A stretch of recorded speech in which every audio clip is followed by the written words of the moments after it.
దేవుని అతి పరిశుద్ధ నామమునకు మహిమ కలుగునుగాక.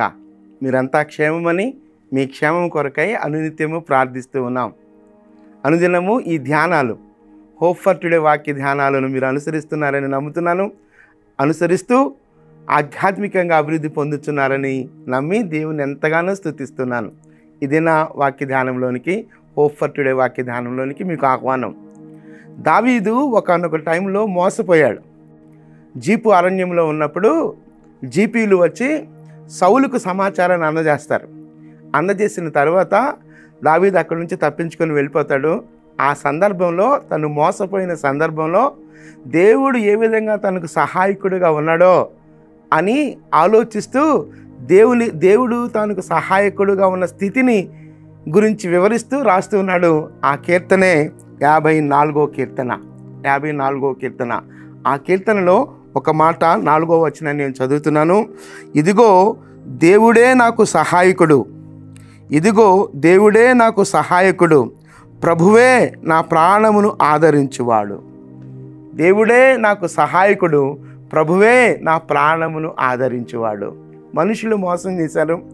జీపీలు నమ్మకంగా దావీదు ఉన్న సంచారాలను లేదా దావీదు దాగి ఉన్నటువంటి స్థలాన్ని ప్రాముఖ్యంగా ఆ జీపీల ప్రాంతంలో జీపు అరణ్యంలో ఉన్నప్పుడు సౌలుకు పక్కా సమాచారాన్ని అందించి ఎలాగైనా సరే సౌలుకు దావీదును చిక్కబడేలాగా చేయాలనేటువంటి ఒక కుతంత్రంతో జీపీలు వ్యవహరించారు. ఆ జీపీల చేత మోసపోయినటువంటి సందర్భంలో రచించిన కీర్తన ప్రభువే నాకు సహాయకుడు, ఆయనే నన్ను ఆదరించేవాడు. మనుషులు మోసం చేయొచ్చు, కానీ నేను నమ్మిన నా దేవుడు నన్ను ఆదరించేవాడు, నా ప్రాణమును ఆదరించేవాడు. ఆయనే నా సహాయకుడు. ఆ మాట నేను మరొకసారి చదువుతున్నాను. ఇదిగో దేవుడే నాకు సహాయకుడు, ప్రభువే నా ప్రాణమును ఆదరించువాడు. ప్రభువే నా ప్రాణమును ఆదరించువాడు. నా శత్రువులు నా మీద నాకు కీడు తలపెట్టారు, కానీ ఆ కీడు నుంచి నన్ను దేవుడు తప్పించాడు. దేవుడు సహాయకుడిగా ఉండి నన్ను తప్పించాడు. దేవుడు ఆదరణకర్తగా ఉండి నా ప్రాణమునకు ఆదరణ కలుగు చేశాడు. చాలా టెన్షన్ పడ్డాడు అక్కడ. ఆ సమయంలో చాలా ఒత్తిడికి గురయ్యాడు దావీదు అక్కడ. ఇదిగో మరుక్షణంలో సౌలుకు నేను దొరికిపోతానేమో అన్నంత భయానికి గురయ్యాడు, చాలా ఒత్తిడికి గురయ్యాడు. ఆ ఒత్తిడి అంతటిలో దేవుడు సహాయం చేశాడు తప్పించుకునేలాగా. ఆ ఒత్తిడిలో చాలా నిరాదరణకు గురయ్యాడు. ప్రాణము సొమ్మసిల్లిపోయిన పరిస్థితి, చాలా భయంకరమైనటువంటి తీవ్రమైనటువంటి ఒత్తిడికి గురైనటువంటి ఆ పరిస్థితుల్లో దేవుడే నా ప్రాణాన్ని ఆదరించాడు అని చెప్తున్నాడు. నీవు ఎలాంటి ఒత్తిడులు గుండా వెళ్తున్నప్పటికీ, ఎలాంటి నిరాదరణకు గురవుతున్నటువంటి పరిస్థితులు ఉన్నప్పటికీ, తీవ్రంగా నలిగిపోతున్న పరిస్థితులు ఉన్నప్పటికీ, అది నీ కుటుంబ పరిస్థితి కావచ్చు, నీ ఉద్యోగంలో కావచ్చు, నీకు ఎక్కడ నీకు ఒత్తిడిని కలుగు చేసే పరిస్థితులు ఉన్నాయో, ఎక్కడ నిరాదరణకు గురి చేసే పరిస్థితులు ఉన్నాయో, ఎక్కడ విపరీతమైనటువంటి టెన్షన్స్కి గురవుతున్నావో ఆ ప్రతి పరిస్థితిలో దేవుని వైపు చూసినప్పుడు, దేవుని సహాయాన్ని నువ్వు కోరినప్పుడు ఆయన తప్పక నీకు సహాయం చేసే దేవుడు. ఆయన మనుషుడు కాదు అబద్ధం ఆడడానికి, మోసం చేయడానికి. మనుషులు నిన్ను మోసం చేయొచ్చు, మనుషులు నిన్ను మోసం చేయొచ్చు. ఆ మోసపోయిన స్థితిలో ఇంకా కృంగుదలలోనికి నెట్టివేయబడే పరిస్థితులు ఉండొచ్చు. కానీ దేవుడే నీకు సహాయకుడుగా ఉండగలిగే విధంగా ఆయన సహాయం నువ్వు కోరినప్పుడు దేవుడు తప్పకుండా సహాయం చేసే దేవుడు.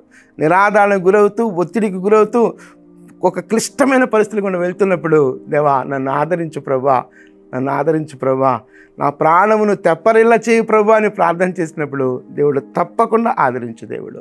ఆ మాటను మరొకసారి నేను చదువుతున్నాను.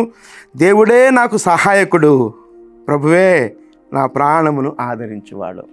కృంగిన స్థితిలో మాట్లాడుతున్నాడు, మోసపోయిన స్థితిలో మాట్లాడుతున్నాడు, నలిగిపోయిన స్థితిలో మాట్లాడుతున్నాడు, తీవ్రమైన ఒత్తిడికి గురైన పరిస్థితిలో మాట్లాడుతున్నాడు.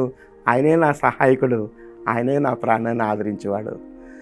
ఎలాంటి ఒత్తిడులు గుండా వెళ్తున్నప్పటికీ దేవుని సహాయాన్ని కోరుకుందాం. ఎలాంటి నలిగిన స్థితిలో ఉన్నప్పటికీ దేవుని యొక్క ఆదరణను మన ప్రాణాలకు ఆయన ఆదరించే దేవుడు కనుక ఆయన ఆదరణ పొందుకుందాం. ఆయన పాదాల దగ్గర చేరి ఆయన ఆశ్రయించినప్పుడు ఆయన సహాయకుడిగా ఉన్నాడు, ఆదరించే దేవుడిగా ఉన్నాడు. ఎలాంటి నలిగిన స్థితి గుండా వెళ్తున్నప్పటికీ, ఎలాంటి మోసపోయిన పరిస్థితులు గుండా వెళ్తున్నప్పటికీ, ఎలాంటి కృంగిన స్థితిలో ఉన్నప్పటికీ, ఇదిగో నీకు ఒక గొప్ప నిరీక్షణ ఏంటి అని అంటే ఆయన నీకు సహాయకుడిగా ఉన్నాడు, ఆయన నిన్ను ఆదరించే దేవుడిగా ఉన్నాడు. ప్రార్థిద్దాం. కృప కలిగిన దేవా, మహోన్నతుడా, జీవము కలిగిన దేవా, మోసపోయిన పరిస్థితులు ఉన్నప్పటికీ, నిరాదరణకు గురైన పరిస్థితులు ఉన్నప్పటికీ, కృంగిన స్థితి ఉన్నప్పటికీ, నలిగిపోయిన స్థితి ఉన్నప్పటికీ, నా దేవా మా ప్రాణమును తెప్పరిల్లు చేయ దేవుడవు నీవు ప్రభువా, మాకు సహాయకుడిగా ఉన్న దేవుడవు నీవు ప్రభువా. ఇదిగో జీపీలు దావీదును మోసగించినప్పుడు, ఇదిగో మరుక్షణంలోనే తన ప్రాణం పోతుందేమో అన్నంత ఉత్కంఠభరితమైనటువంటి ఆ పరిస్థితుల నడుమ నీవే సహాయకుడుగా దావీదుకుండి చేసిన కార్యాన్ని బట్టి స్తుతిస్తూ, ఇదిగో ఈ కీర్తనలో దావీదు రచించిన ఆ కీర్తనలో మేము పొందుకుంటున్నటువంటి ఆదరణను బట్టి మీకు స్తోత్రాలు చెల్లిస్తున్నాం. నీవు సహాయకుడవు ప్రభువా, నీవే మా సహాయకుడవు ప్రభువా. మా ప్రాణములను ఆదరించు దేవుడవు నీవే కనుక మిమ్మల్ని స్తుతిస్తూ ఆరాధిస్తూ మీ కృపా హస్తాల్లోనికి మమ్మలను మేముగా సమర్పించుకుంటూ యేసుక్రీస్తు అతి శ్రేష్టమైన నామంలో ప్రార్థించి స్తుతించి వేడుకొనుచున్నాం తండ్రి. ఆమేన్. ప్రభు సన్నిధి నిత్యము మనకు తోడైండును గాక. ఆమేన్.